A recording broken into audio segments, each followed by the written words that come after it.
महोदय.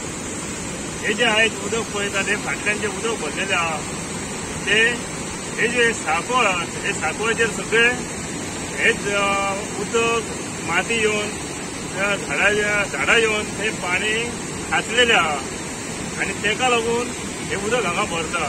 हे आयजूच न्हू, हे कितली वर्सां जाली. हे आमी ग्रामपंचायत सुद्दां मांडलेले आहात हे क्वेश्चन की बाबा हांगाच्यान सांकळ न्हय तर हांगा एक व्हडले ब्रीज कशें करपाचें म्हणून.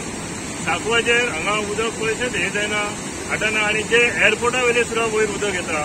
ओके, शेतांतले येता आणि ते उदक हांगा जे रोडाक जे पायपां घातलेली आहात ती चोकअप जाल्ल्या कारणान रस्त्या वयल्यान हे उदक वयता. मेन सांगपाचें म्हटल्यार हांगा रस्त्याची उंची जावपाक जाय, हांगा हे व्हडले ब्रीज जावपाक जाय, तेन्नाच हे उदक रस्त्या वयले कमी जातले. हांव एक रिक्वेस्ट करता माननीय आमदार प्रवीण हल्लेकर, तुवें बेगिनात बेगीन हांगा एक लक्ष दिवपाचो. हे डेलीचेच जाल्ले आहा की आतां एअरपोर्टा वयले सुद्दां उदक येता आणि त्या उदकाक लागून आतां रस्तो रोखडोच चोकअप जाता. हांगा रस्त्यान उदक वयता, सगळ्या लोकांचे ये जा करणाऱ्या लोकांचे हालत जाता. जे दोनूय सायडीचे गाडयो येयल्ले असतात ते गाडये थंय ब्लॉक जातात.